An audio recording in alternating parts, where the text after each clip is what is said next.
All right, everybody, it is Steve, the Rogue Scholar, and we are going to be finishing what I would have liked to have finished on Friday. We're going to try and polish off a few other areas of this subject. The universal basic income. For people that are not thinking macro, they're just thinking about their wallet. Nothing, nothing sounds better than having more money, right? Nobody nobody would say, "Nah, I don't need any more money. Don't give me $1,000. Don't give me $2,000. Don't give me $3,000." Nobody is going to say that.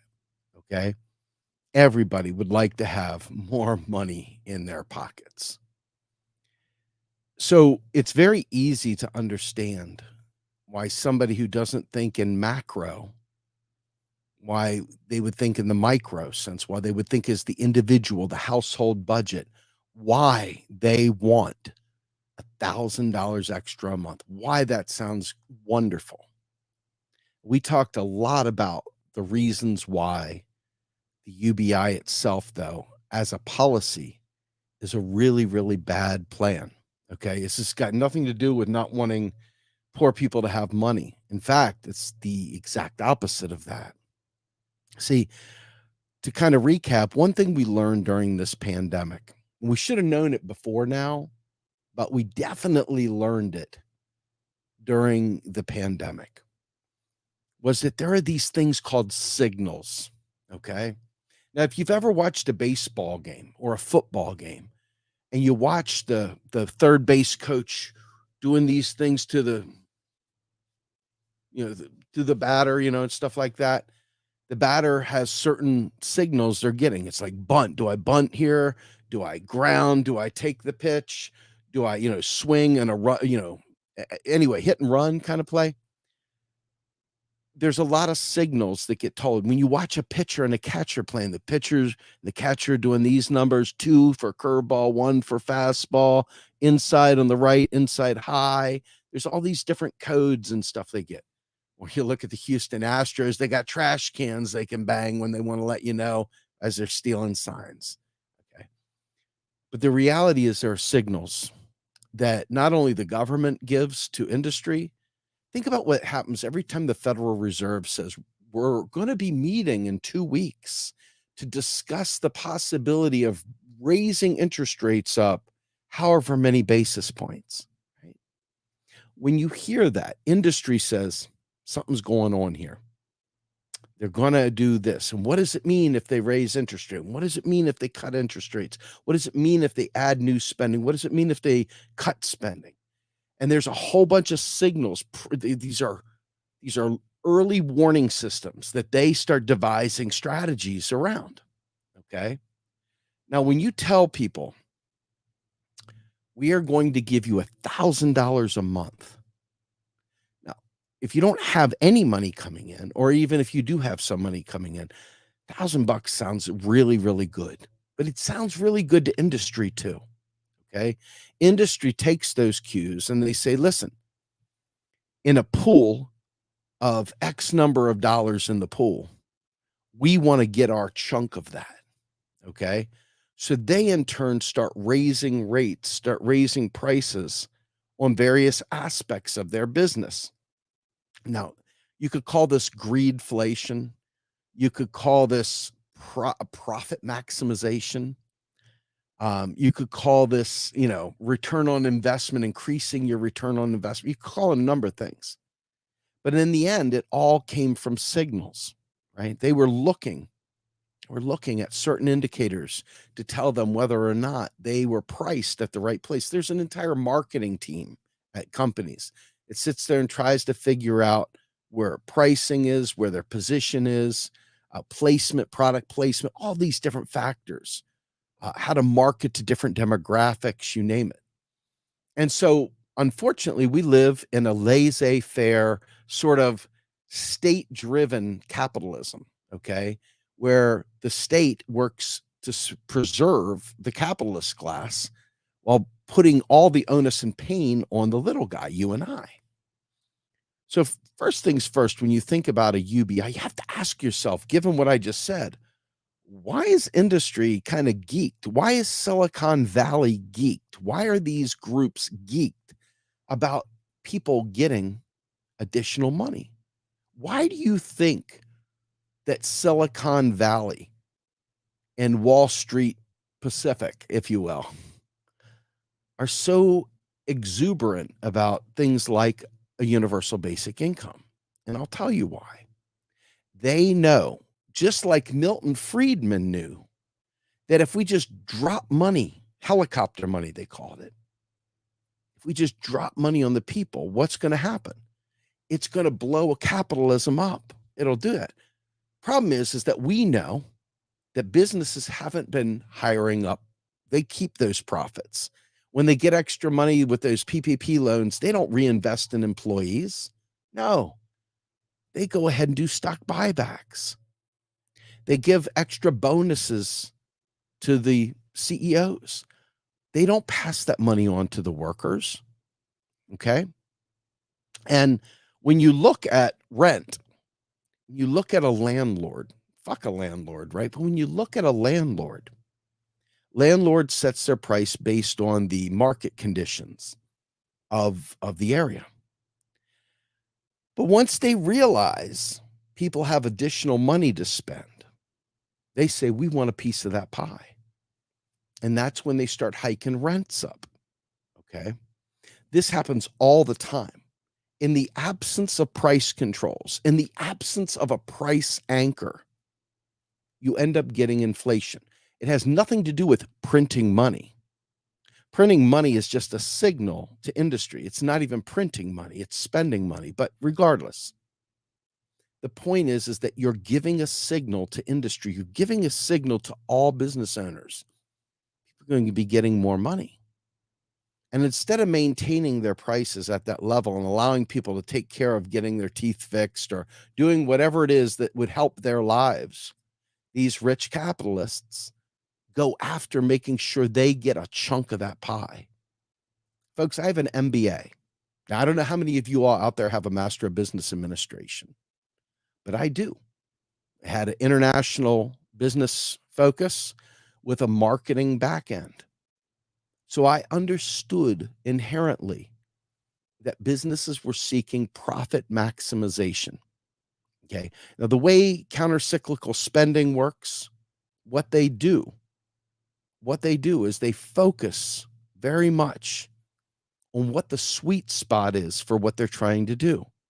There's a whole line of thinking about, do we want our product to be exclusive? Do we want it to be like, easy access? Do we want it to be the low cost item? Do we want it to be the standard bearer when it comes to the cheapest price? Or do we want it to have the prestige of having a higher price? Or do we want to be seen as middle of the road so people that want rich but don't want to seem poor go ahead and buy the middle rung?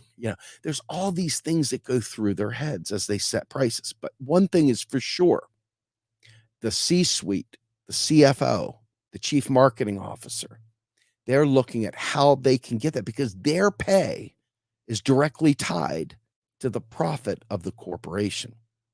Those shareholders, the stockholders, you name it, they all want to see that company maximize profit. And here's the problem.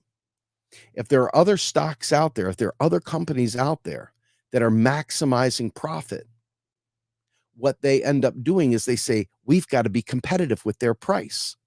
That doesn't mean necessarily that they're going to reduce price. It means that they may raise prices, but just slightly below the market leader in pricing, the highest price.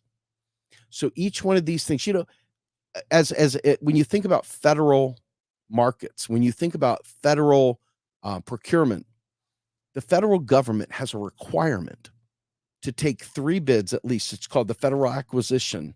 What is it? FAR. It's called the FAR. I don't know what the R stands for. I'll remember it later.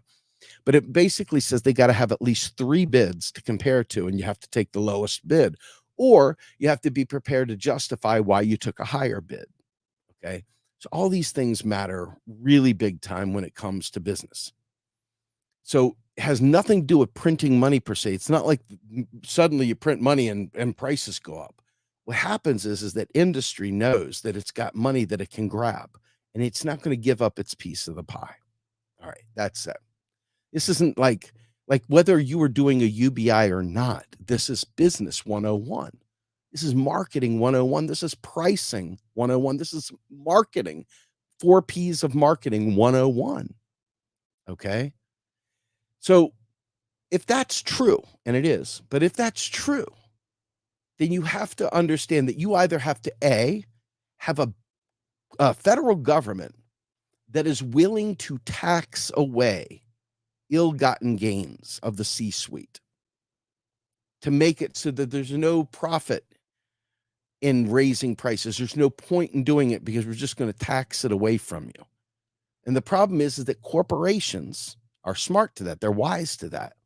They know that when the federal government tries to raise their taxes, they just pass those costs on to the consumer. They never actually pay those.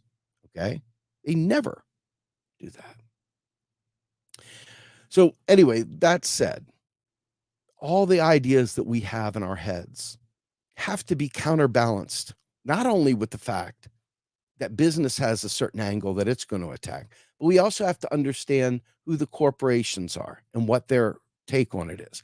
We also have to understand how the federal government came to be and how our Constitution came to be and who they served and who the Constitution serves. If you listen to our podcast, Macro and Cheese with Michael Hudson this week, you know, point blank, the original documents, the founding documents, did not expect Black people to be at Harvard. They didn't want Black people at Harvard. In fact, the originalist would say Blacks were only 3/5 of a human being by the Constitution. Think about that for a minute, okay? So everything that we have as a constitution, as a government, as a business philosophy in this neoliberal era, all points to doing bad things to regular people, not helping them, but literally increasing the vice grip to make life just a little bit worse, just a little teeny bit worse. Okay. And it's all about coercion, but it's really, they don't really give a shit whether you live or die. What they care about is profit maximization, shareholder value. Okay. Now, we talked also about a federal job guarantee and why a federal job guarantee is so vital. Federal job guarantee does something that the UBI could never do because the UBI has no productive work tied to it. Nothing to balance it out. No nominal price anchor. But the federal job guarantee does. The federal job guarantee is the de facto minimum wage. So if I set a living wage for the job guarantee at $36,000 a year, that's $3,000 a month. Okay? $3,000 a month for the job guarantee. I'm just saying it could be higher than it could be lower, but the point is let's keep it $36,000 a year at $3,000 a month. Okay? That right there would come with benefits and everything else. You have set the de facto minimum wage for the country. You don't have to worry about fight for 15 anymore because the job guarantee sets the minimum wage by default. So in order to hire you out of the job guarantee, industry would have to meet or beat the price of the job guarantee. Now, why does that matter? I want you to think about this. It literally raises wages right there from Jump Street. That is literally how it does. And this is the part that makes me rage because people are so disingenuous and disgracefully dishonest. Okay? The job guarantee is about redefining work. It's about redefining what work even is. What is a payable job? What is a job that can be compensated? Now, you heard my talk about MBA stuff, and you heard my talk about boardrooms and businesses setting prices and going after things that are profitable. A lot of things that have incredible amounts of social value don't necessarily have any capitalistic value.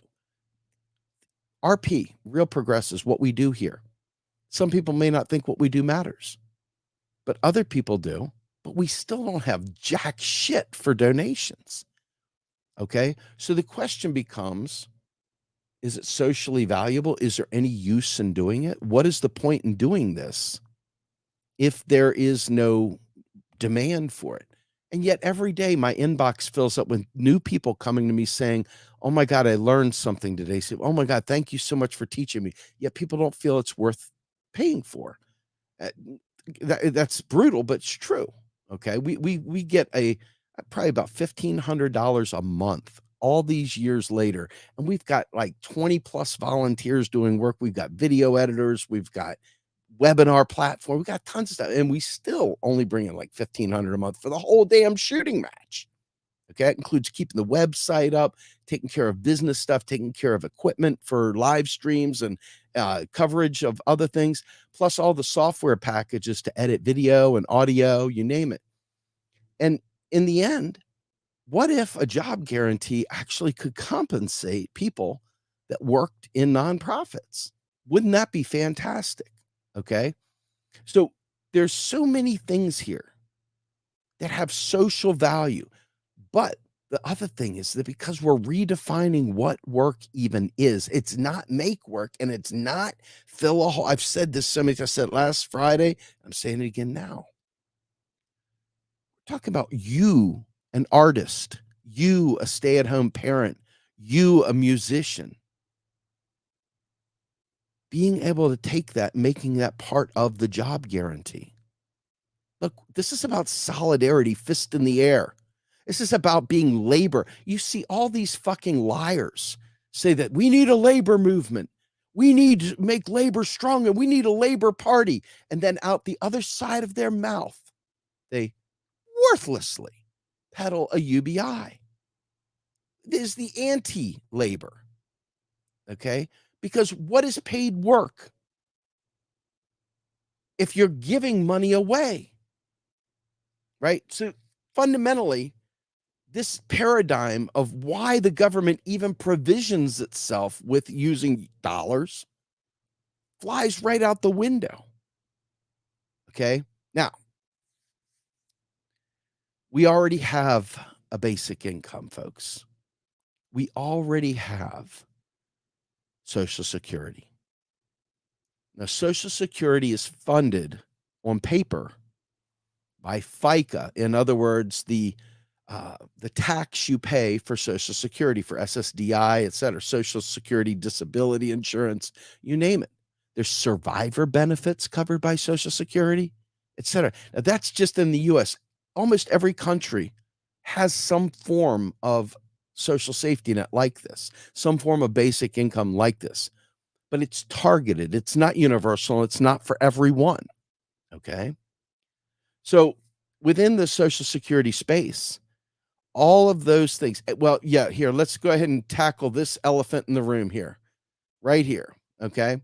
Social Security needs major improvements. Well, let's start with that. Let's talk about Social Security and make sure that no one leaves this live stream ever saying anything worthless again about Republicans rating a spreadsheet.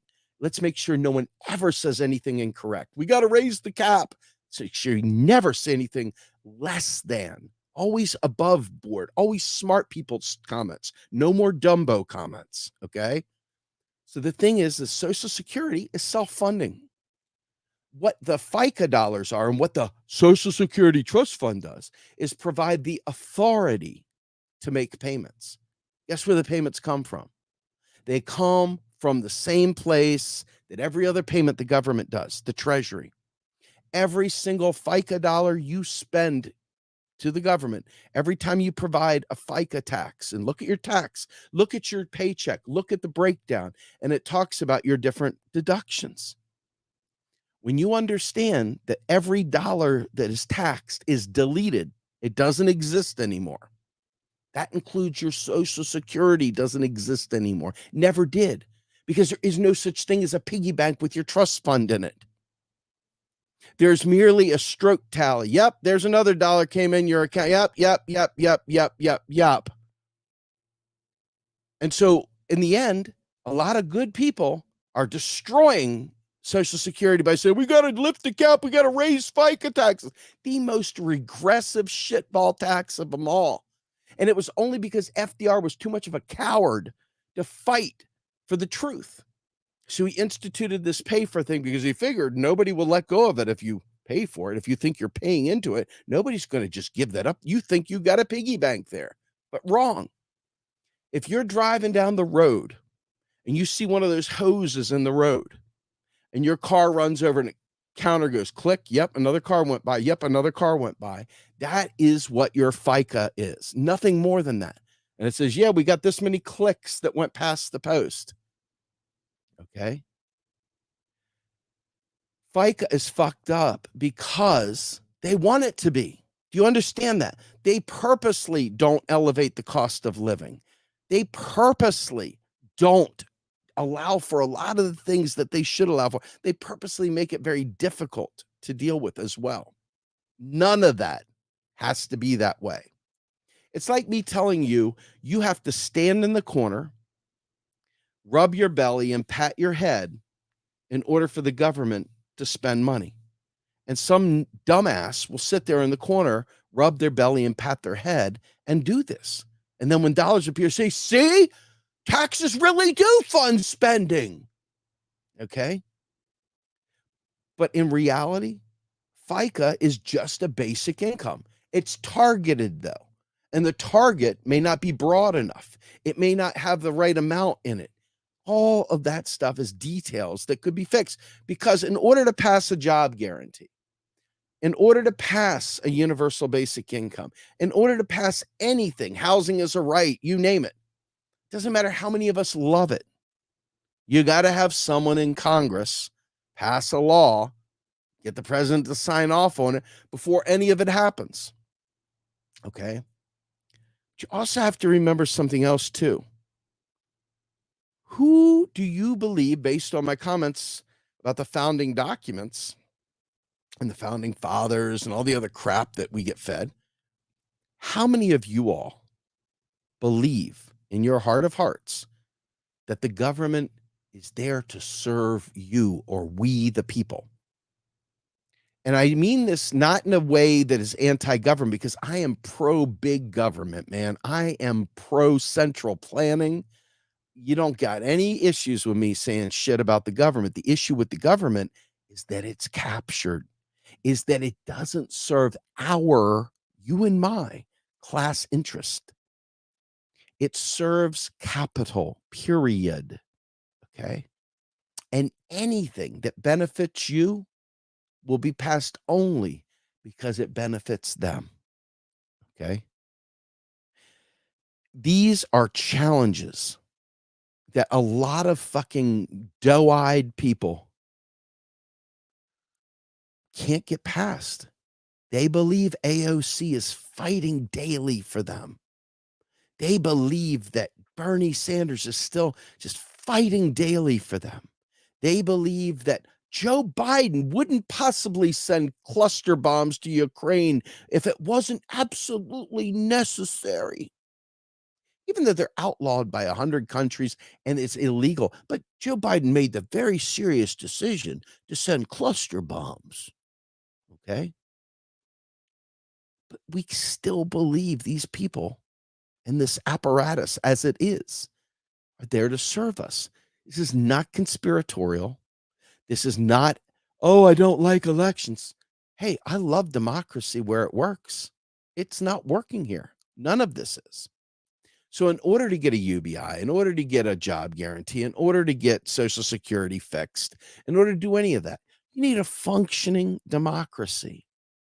You need a functioning Congress that actually serves its constituents. You don't have that, no matter how many times think about this, and I'm not going to stay here long, but think about this. For the entire first couple of years of Joe Biden's presidency, not one of these shit fuck Democrats stood up and said Medicare for all.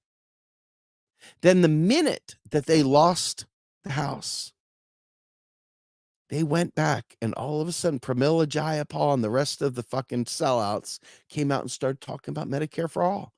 in a lame duck session where they had no power. Can't make it up. They're not your friend. They're not on your side. They are stooges for capital. They are stooges for capital. And you notice as soon as they wanted it, they had a parliamentarian there blocking legislation. As soon as they wanted, they had a cinema or a mansion blocking it. Cory Booker standing in the way as the rotating villain for a pharmacy bill that Sanders had put forward. It's all predictable. They knew this was coming. They went, they performed their act, then went out to dinner. Okay? So all of these things we're talking about are as if we had a functioning democracy. But think about how many people can't imagine the concept of price controls. You need price controls if you're going to give vouchers for school vouchers. You need it if you're going to give a UBI. You need price controls on those things, unless you are simply providing the goods and services directly to the people and not transacting in cash, but allowing the government to make payments, just like Medicare for all would be, single payer, allowing the government to make those payments to whomever. They control that exchange. It never makes it to you. And that way you are not hit one way or the other with an increase in prices.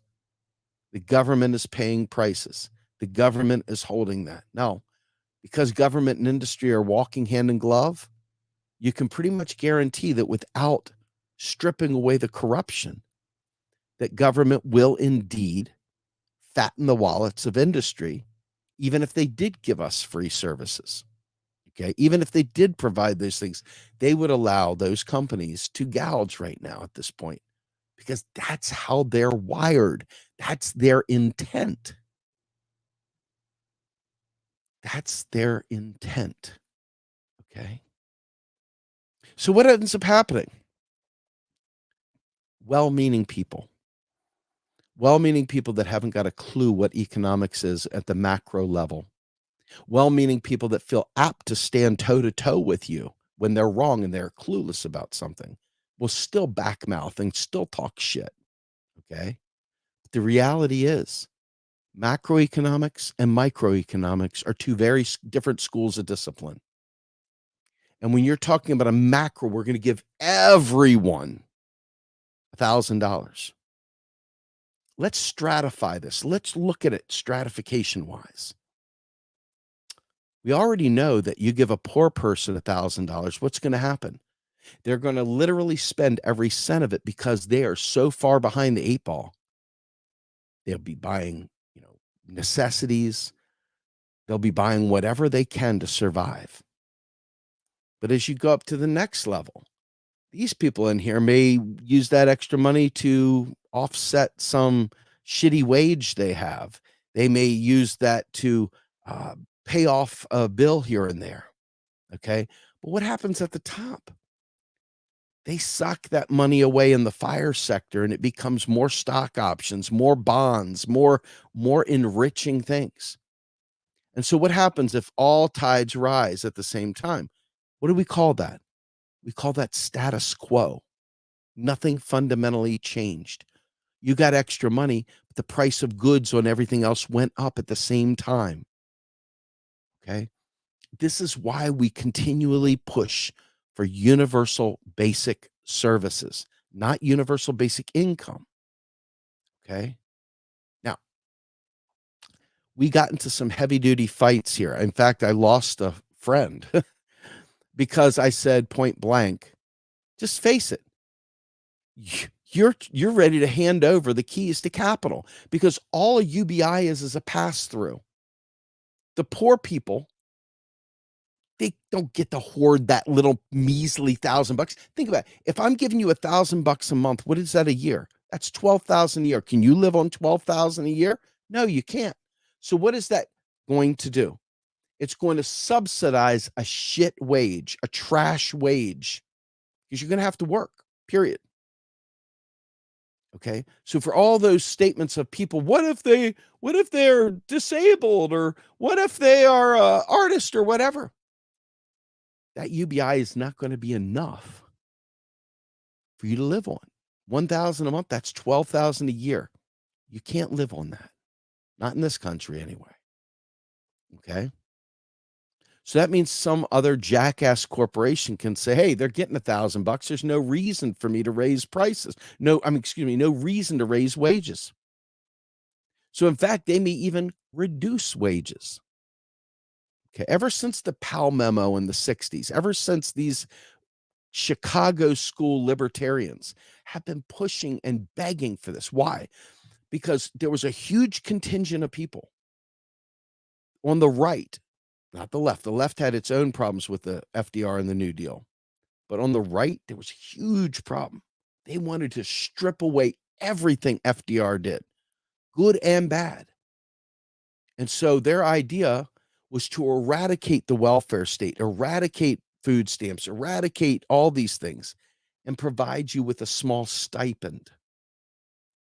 To quote, the fictitious Milton Friedman, the only thing wrong with capitalism is we need more capitalism.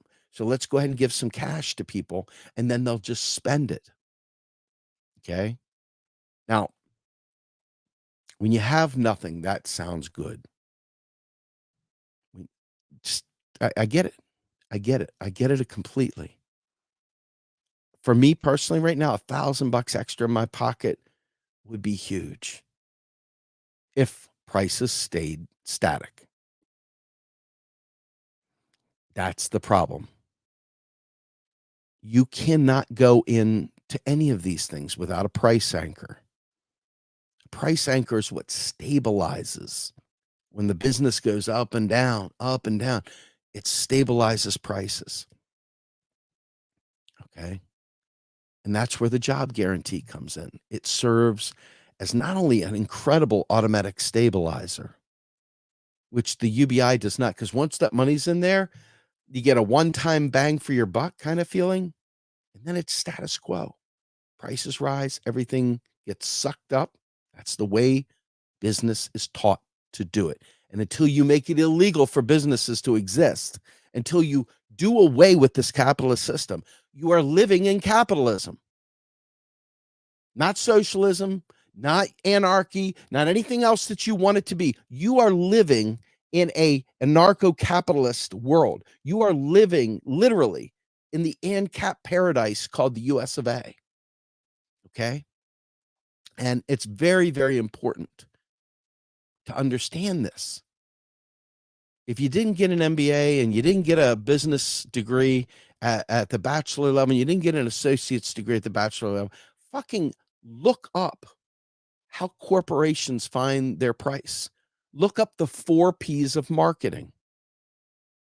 Look up how they determine profit and how they determine what projects to invest in and what not to. Look up how they determine return on investment, or ROI.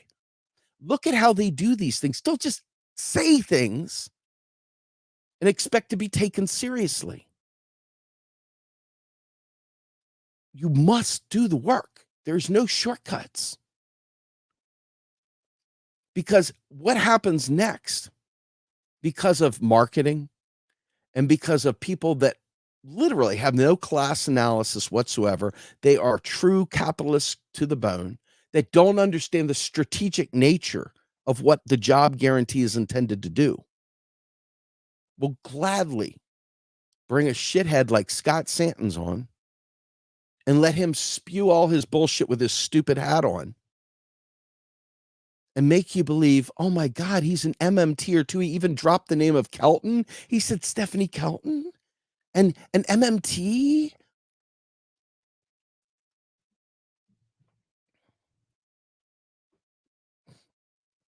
One of the other things that's really challenging here is that people still don't understand that states are currency users just like you and I.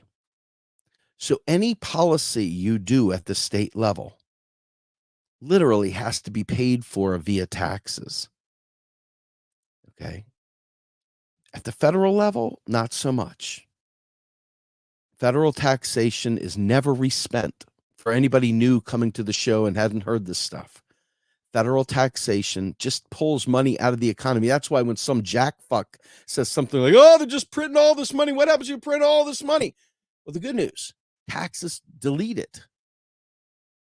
And new spending is brought in as taxes pull it out. And it doesn't go in a piggy bank. It is literally deleted. It did its job. Money is temporary. And in a fiat system, which, by the way, we have a sovereign, free-floating fiat currency. Fiat means by decree, meaning we spend it into existence by authority of the government. We just, there you go. Okay. So if you understand that taxes literally do not fund spending, and you understand that states are currency users, not currency issuers like the federal government is, then you can start thinking through these problems. When you understand it's not the quantity of money that's in the system that matters, it's really the distribution that matters. Because one person with $1 trillion is going to exact his demand very differently than a million people with $1,000 or whatever. When you have an understanding of the distributional problems and what actually creates inflation, whether it be government setting prices higher by paying higher prices, whether it be through raising interest rates, or whether it be a supply chain type issue that creates bottlenecks that add costs. Okay. Whatever it is, shortages, demand short, we have a situation where we've got not enough energy to produce whatever. We don't have enough transportation to produce whatever. We don't have enough doctors. We don't have enough nurses. We don't have enough hospitals. We don't have enough teachers, whatever. Those are the things. And if we spend on those things, the money they spend will create a robust economy for all because it's being spent down at the working class level. It's not being spent up at Halliburton sea level. Okay. So when you think about providing universal services versus universal income, you can certainly see how the economy flourishes, the people flourish because they get the real thing they really needed. Okay. And with the job guarantee, too, here's the beautiful thing, the job guarantee as a right. Okay. So that means somebody that was homeless. That means somebody who was released from jail that is being told that if you don't have a job, you're going to go back to jail. Vagrancy type things. Okay. So, folks with a job guarantee job have a job. Do yourself a favor. Listen to Michelle Alexander. Listen to Sandy Darity. And, listen to all these voices that talk about what they do to Black and brown people and people that are being released from prison and integrating them back into society. And think about how they make it impossible to get a job by putting a mark on your record, while simultaneously saying if you don't have a job, you'll go to jail, etc. Exactly. There you go. Let's put this up here. Rule of thumb, find out who is pushing a policy. Let me ask you a question. How many of you guys think you're Koch brother material? How many of you guys feel like you are all about being homies with the Koch brothers? Anybody? How about von Mises? Folks, libertarians, the ones that want to literally decimate the government, strip it of its welfare state, strip it of any services it provides other than policing, which it loves because policing protects private property, which is all they have. That's all they care about. They place private property above everything. They are the anti-left. They are all about individualism. Okay? When you think about that, ask yourself why. these Silicon Valley libertarians want you to have a universal basic income, why they want you to become a consumption unit, why they are looking forward to you being able to just click buy on your Amazon app as it pops up on your phone as you're changing a diaper and you go, oh, there's an impulse buy, boom. Why do you think they want that? Why do you think that? And let me tell you something else too that was really fantastic. If you listen again to the Michael Hudson interview this weekend, you realize he says point blank, we can't bring these industrial jobs back to the US because the US has created so many anti-labor policies that it's in conflict with itself. It's created a system that it can't undo unless it changes that. And there's a lot of sellouts out there talking about the march of the robots and automation. But in reality, socially useful work is still valuable work, even if it doesn't earn a profit for the landlord, even if it doesn't earn a profit for the corporate lords, okay? Socially useful work in your community is valuable to you and your community. It's valuable to your children. It's not make work. It's not. It's fundamentally taking the power away from capital and allowing people to choose work that they want, maybe even jobs they create. They write a proposal up and say, this is the job I'd like to do. Thing about the job guarantee is this. If you are a poor person, generational poverty, or a homeless person, or a person just released from jail, it doesn't matter. You could get a job instantly. By law. A living wage with benefits. You talk about ending the generational curse, generational poverty, all these things. That's it. And I'm going to tell you, anecdotally, they hire kids straight out of high school and maybe even in college to work with folks like my son, who is autistic. And we waited years, not years for services. Not because the state didn't have jobs. There was plenty of demand, tons of parents begging for support. The problem was they paid the workers so badly that the minute they got a chance to flip burgers at McDonald's, they left and did that instead. There were people that wouldn't go to the daycare where my son was at because he just didn't feel like driving the extra 20 minutes. Was too much gas money given the shitty wage they were getting. So there is so much important work that is gone undone and uncompensated that to give into this lie of the march of the robots, to give into this lie that Scott Santons and his ilk peddle on a daily basis, is to literally fuck labor right in the ass, no Vaseline and no smooth kiss on the cheek. Not even a, hey, how you doing? And that right there is a disgrace. See, I said this on Friday. I want to repeat it because I don't think people get this. You and I, we have only a couple things when we're stripped down to nothing that we can offer. We can offer our labor and we can offer our time. That's it. We can offer our brains, but that's all tied to labor and time, right? That's skill and time. We can offer those things. The job guarantee allows us to say, hey, I'm filled up on time, dude. You can't subsidize your shitty wage at Walmart or at McDonald's or wherever. You can't subsidize that with my UBI because instead of getting a UBI, I have a job guarantee and I'm making a living wage. If you want me to work for you, You have to beat it. So all those folks living under a bridge that have no address, you've got a job.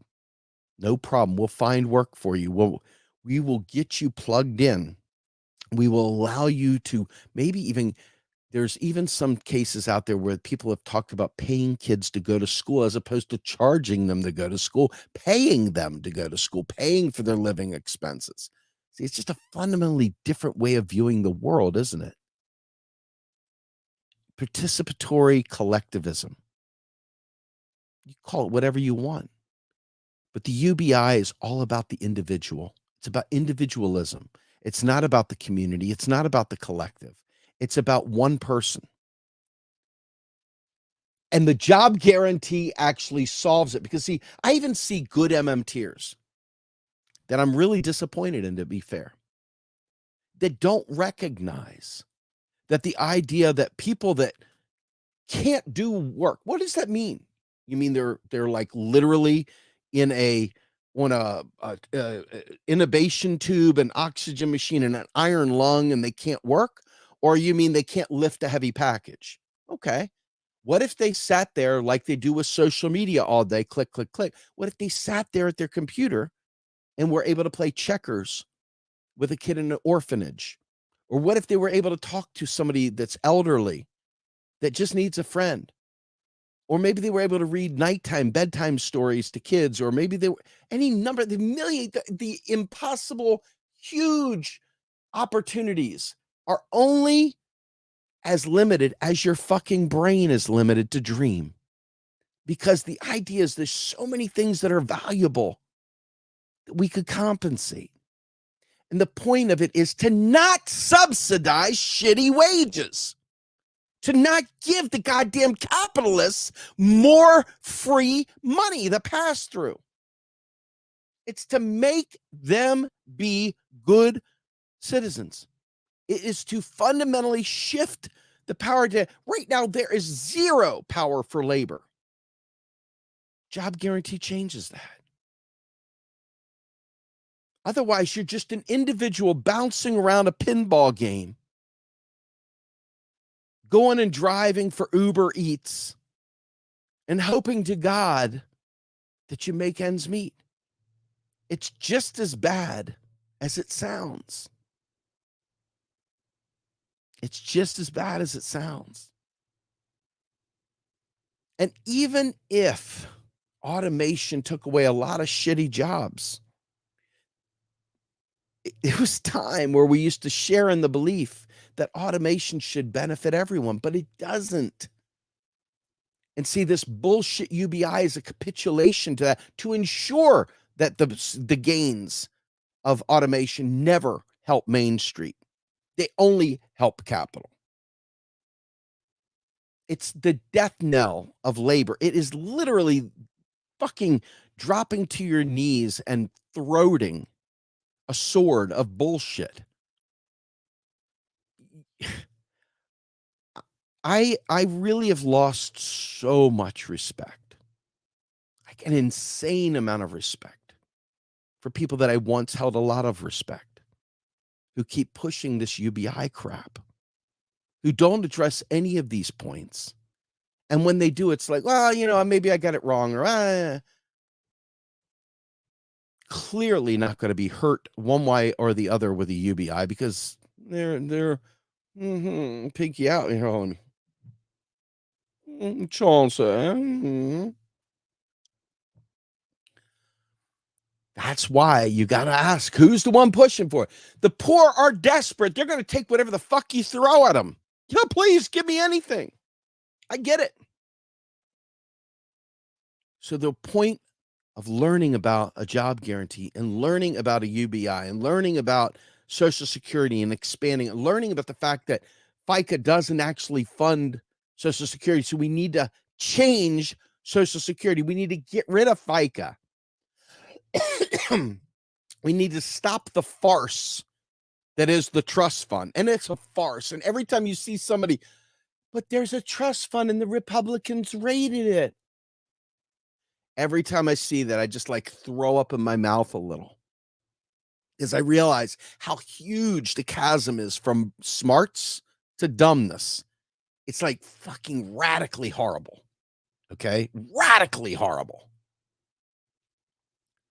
And so, in the end, if you change the authority to pay back to Congress, the difference between Medicare trust fund and the actual Social Security trust fund is Medicare still allows Congress to fill any shortfalls, to make any payments necessary.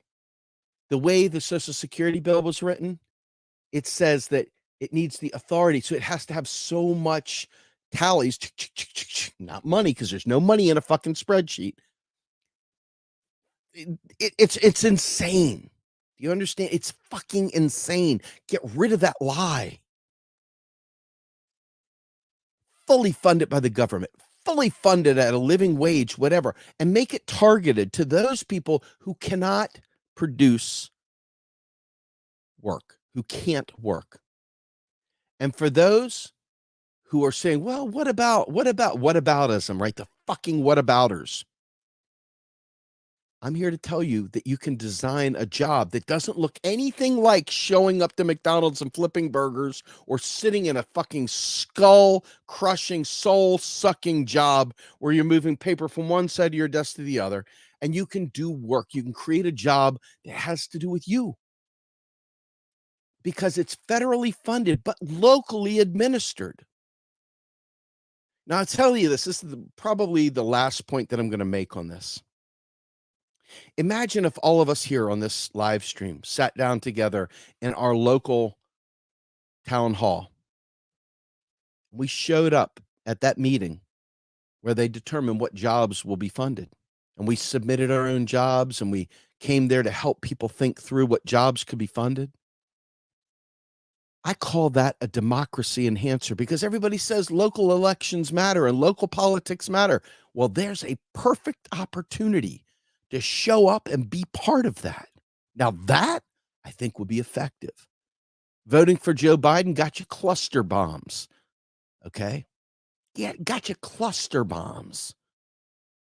Gotta be proud of yourself, folks. You have got to be proud of yourself. You got Joe Biden in office. Thank God, right? You did such a noble thing. Don't you feel good? Cluster bombs to Ukraine. You must feel so good. You must feel so good about yourself for doing that.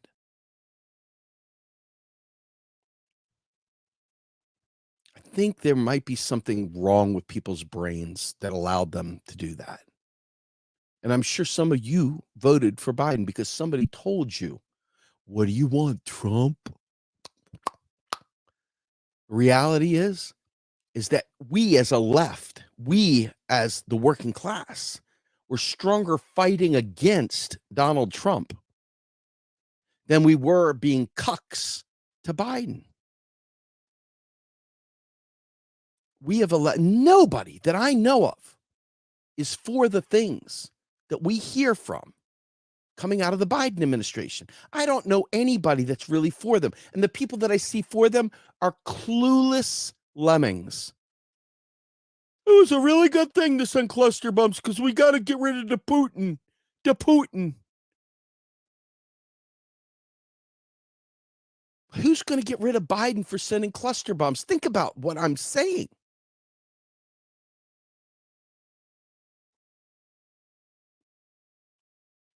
And also remember this.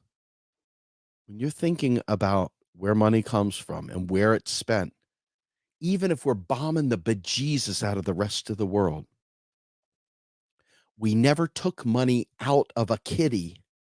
There wasn't some pool of money we took money out of and redirected it to the military. We spend money on bills.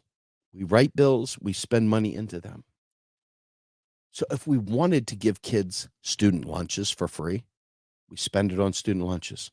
If we wanted to give kids free college, we spend it on free college. If we want to give everyone health care and no copay, we give them health care and no copay. It doesn't matter where that money, if we're spending on the military. What matters is, do we have the real resources? And to get the real resources, guess what you need? You need labor. You need labor. And this is why, one of the many reasons why, the UBI is a shitball policy. As all that money is sucked up by the capitalist class, getting fatter. And they're like, we gave you your UBI. What the fuck are you complaining about? Shut up and go get a job. Instead, if you had the job guarantee, be like, hey, I got a job, paying a living wage. Huge difference.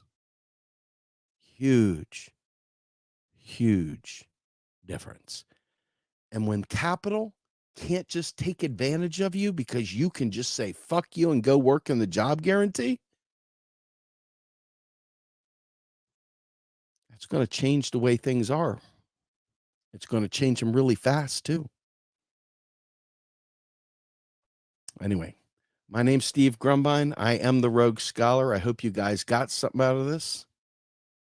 And on that note, I'm out of here. Yeah.